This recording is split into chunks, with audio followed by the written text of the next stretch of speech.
بسم الله الرحمن الرحيم أحمده وأصلي على رسول الكريم أما بعد.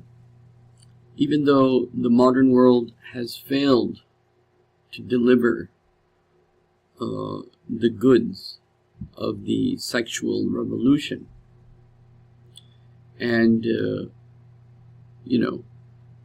satisfaction in intimacy has not gone up, it's gone down. And so we're going to review a book today. It's called Smart Sex. And so let us just continue straight to the point. Smart Sex, finding lifelong.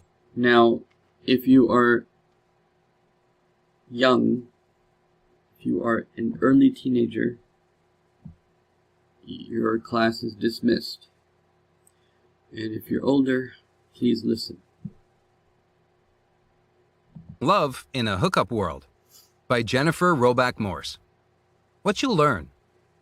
Morse argues that the sexual revolution has failed to deliver on its promises and has left us in confusion about what love is and how it's fostered. If you really care about the pursuit of happiness, committed monogamous marriage is your best bet, far from a merely private. Of course, Islam allows more than one marriage, and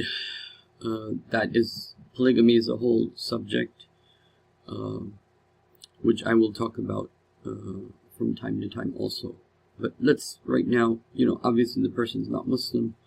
I would like to also invite these intellectuals to talk to me about Islam or the Islamic perspective, in that Islam delivers, or Islam has the same critique that they have of modernity, So from that perspective, there's a commonality.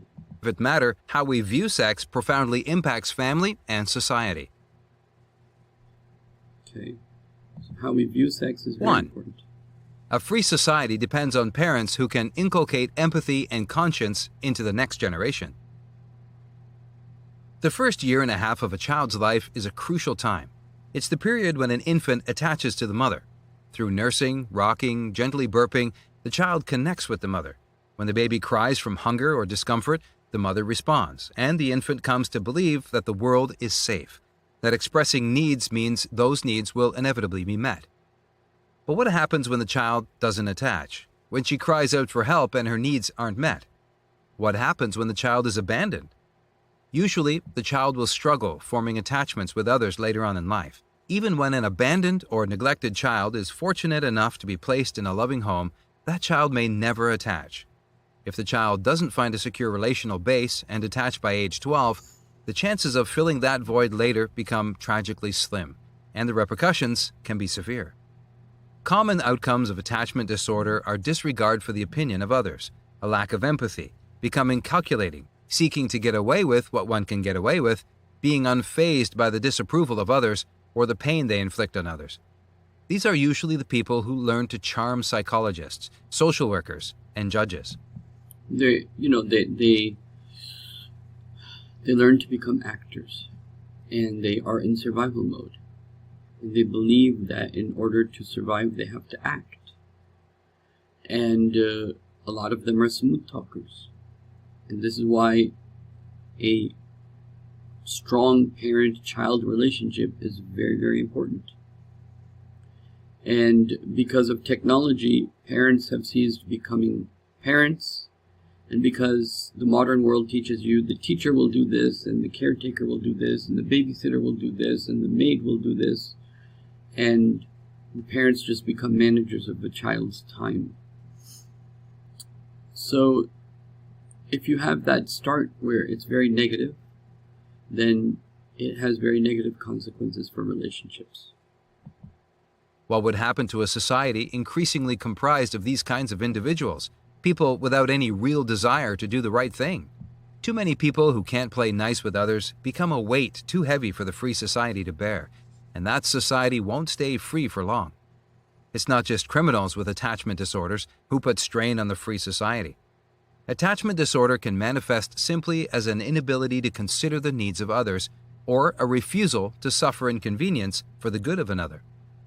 Goodwill is the buffer between people and government, and as this wears thin, So this is very important. For example, your guests come.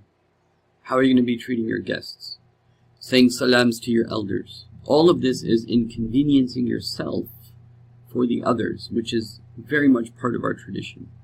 So, like, if you make a list of 10, 20, 30, 40 things that we would previously do, nowadays, guests come, children are playing downstairs in their video games. Parents don't say, hey, you need to come up, say salams, right? Oh, the guest is about to eat. Are you going to serve him food? The guest is about to leave. I'm just giving one example. But you can't expect your children to change in like one jump either. So if you're going to try to re-inculcate that into them, you have to take it step by step. But it really comes down to learning to inconvenience yourself for the benefit of the other. And without that, marriages won't last. Without that, intimacy won't last. The government imposes more laws and regulations to compensate, and freedom declines. It takes more than common interests and voluntary associations to hold society together. Individualism is a frightening thing without vital mother-child attachments to instill conscience and reciprocity in the next generation. The first year of life is so critical, not just for the child, but for society more generally. What does this have to do with smart sex? Everything.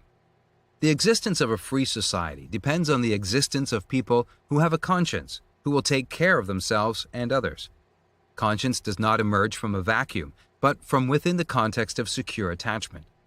The relation. So, for example, in Islam, there's a strong emphasis on marriage and responsibility and having God consciousness, which is the essence of the ayat that the Prophet read ﷺ regarding nikah, which was taqwa. Ya ayyuhan nas ittaqu rabbakum. Ya ayyuhalladhina amanu ittaqullaha haqqa tuqatih. Right? So those verses of taqwa were the ones that the Prophet read for the nikah.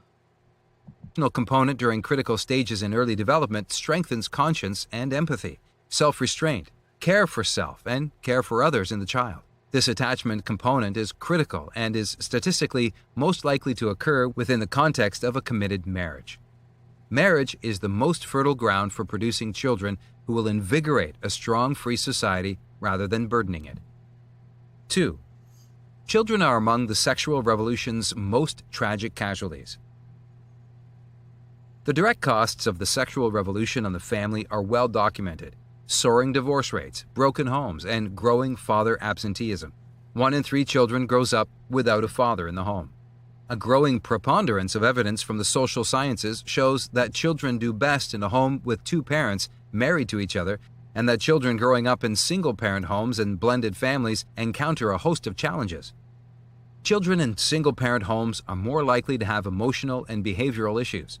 Depression rates are higher among children of divorcees.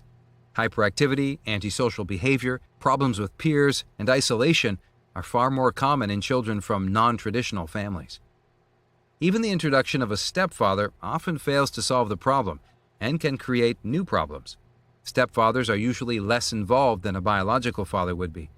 Children of divorced parents are far less likely to trust others later on in life. This impacts friendship and, even more poignantly, intimate relationships. There's no better predictor of a child's empathy than a father's involvement in that child's life. The question no one is asking in the so-called marriage debate is what society owes kids. More generous state support is a commonly proposed solution, but relationship matters far more. Whatever comes after, children come into this world as a result of a man and woman coming together. The arguments for more financial provision miss the fact that the greatest deficit is a relational one. Even if the father pays alimony consistently and the now single mother has enough money to provide financially for her kids, it can't repair the relational damage. That divorce damages. So this is a lesson for the Islamic balance. It's not just about money. It's also about relationship. And we never, the modern judicial system does not consider the relational aspect. If somebody's paying money, that's great, but you have to also pay up in terms of your relationship. It's almost worse that if the father is paying from a distance and then doesn't also have a relationship. And the role of the stepfather, I'll just mention this very quickly. The role of the stepdad is not to be the dad, at least in the beginning.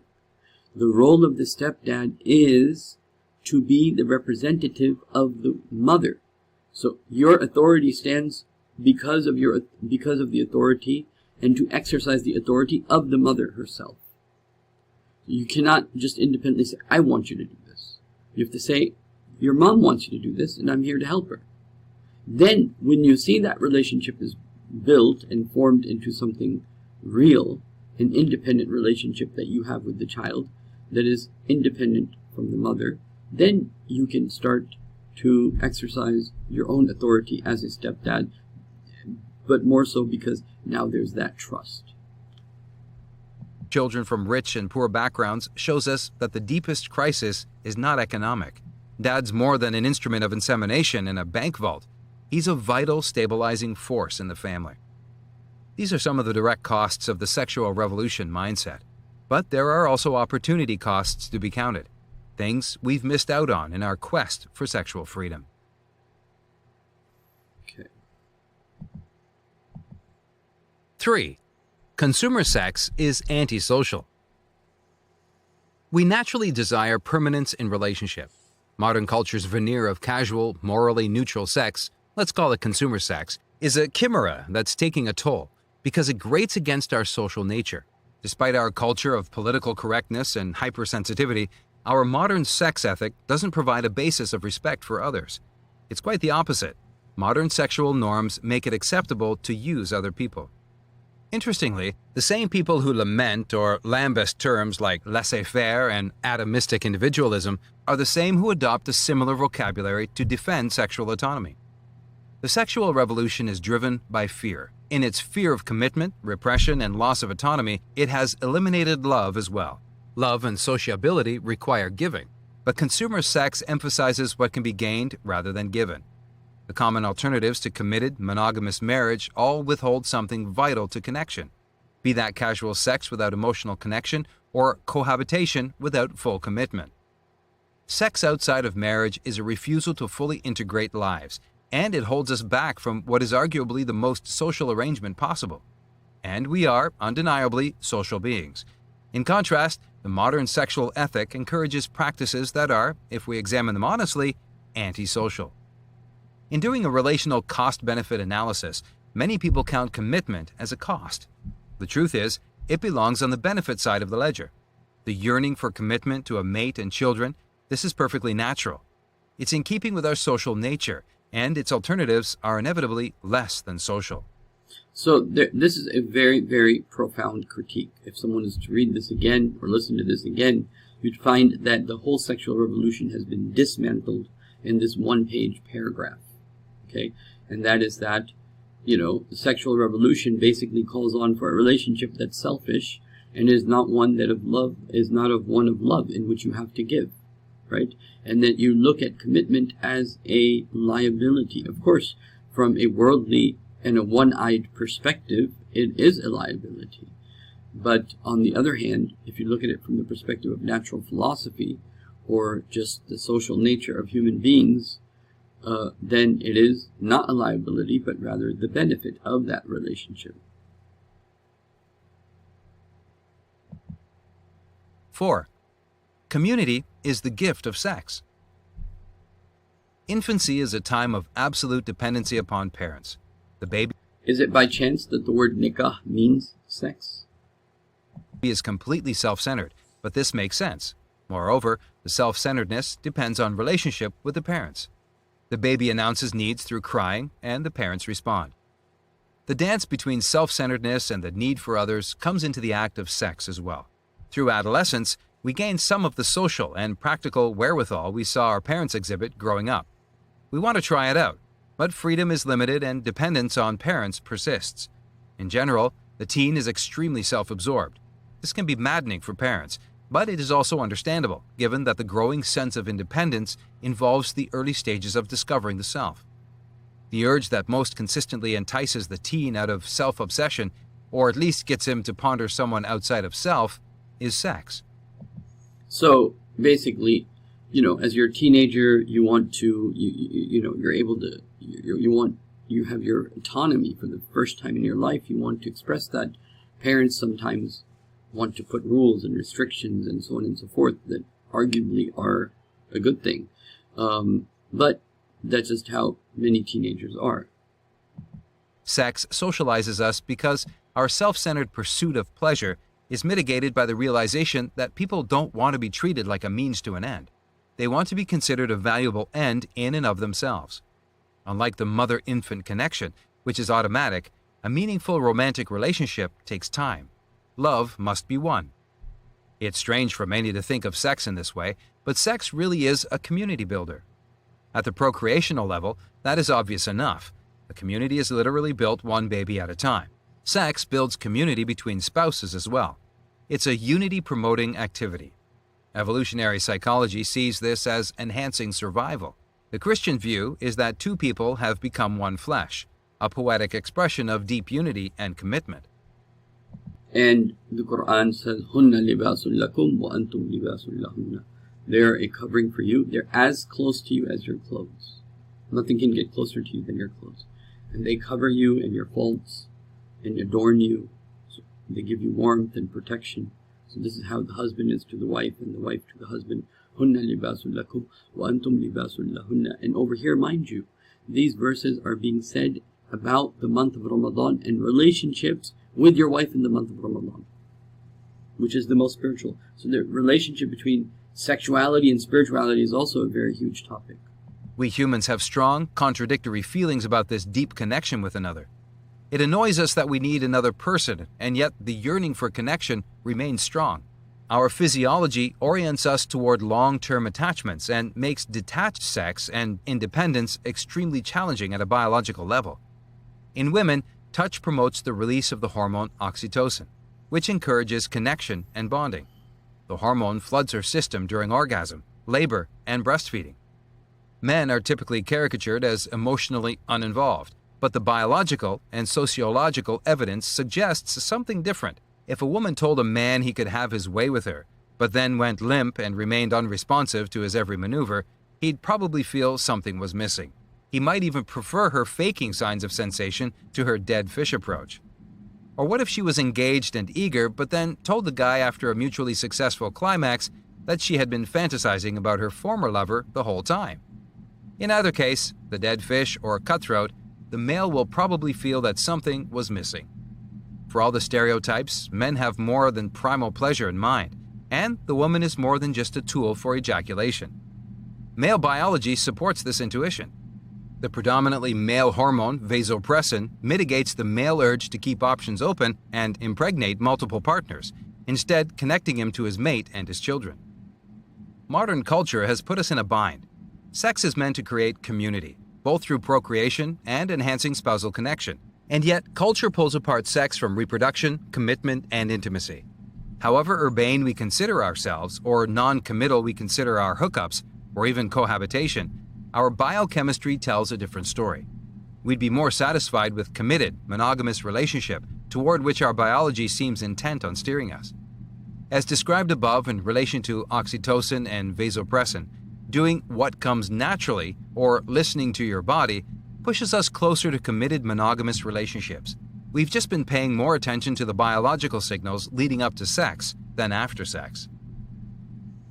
Okay, I think that should be self-explanatory. 5. The best response to our current dilemma is self-giving love, properly understood. Self-giving love. It's a phrase that could make people on the left and the right uneasy. The political left fears a return to 1950s sexual repression and confining women's activities to cooking and cleaning, to giving to husband and home at the expense of her autonomy and dignity. The right is suspicious of such terms as well, expecting self-giving to be a pleasant veneer that papers over a more sinister, collectivist totalitarian impulse. Self-giving love is an act of selfless self-donation to another person. This happens partially in relationships with children and friends, and completely with a spouse. The phrase properly understood is to recognize that there are appropriate limits to this self-donation, as the vicissitudes that worry the right and the left illustrate. Self-giving love begins with the notion that the individual is inherently valuable. You cannot give of yourself unless you consider yourself a gift, that you see yourself as valuable. Self-giving love also highlights the intrinsic value of others. It makes sense of our yearning for connection and belonging to something bigger than self. You don't have to think of yourself as someone great to give to other people, as we know in Islam, but anyway, this is what this person's saying. Throughout the Enlightenment, thinkers approached the subject of morality from a rational standpoint, often starting with the assumption of self-interest. A relational approach to morality is more useful. The self-interest theory has been parsed out for centuries and now yields little fruit. Self-giving love gives us a relational starting point for morality. Everything in the West, not everything, but a lot of the philosophical foundations for a lot of things, everything from sex to economics to psychology to gender studies to a whole bunch of things, it's based upon the principle of many of the laws of self-interest. Okay, and so self-interest has yielded very little fruit. And makes sense because each of us needs love and connection. Far from just one preference among others, love is arguably the most foundational need we have. Philosophers defending self-interest had a hard time integrating care for others into their theory, but it fits in beautifully with self-giving love. The change from self-interest to self-giving may seem inconsequential, but it changes the internal question from "what's in it for me" to "how can I help?" This alters the way we approach marriage and sex, and it's how society will be rebuilt. So I'll end by the statement of the Prophet ﷺ, and at another time we can talk about the relationship between this and spirituality, but the Prophet talked about the husband-wife relationship, mal'ab qabla jami', play before you enter. Okay, so play before you enter, or send messages in the hadith of the Prophet ﷺ, send her messages. So the point is that you have to, just like in spirituality, you have to choose the other person first before yourself. Just like when guests are in your house, you have to take food last. You have to let them have food first. In an intimate relationship, the wife chooses the husband first. The husband chooses the wife first. You do the same thing at the physical level. You make sure that your spouse is satisfied. You put them first. She puts you first, you put her first. This is hunna libasun lakum wa antum libasun lahunna. They are a covering for you. You are a covering for them. Okay? So we will end here, but the sexual relationship has failed, and the smart thing to do is what the Prophet said: put other people before. And one great place to practice that is in your closest relationships, like marriage. أقول قولي هذا أستغفر الله لي ولكم ولسائر المسلمين والمسلمات. السلام عليكم ورحمة الله.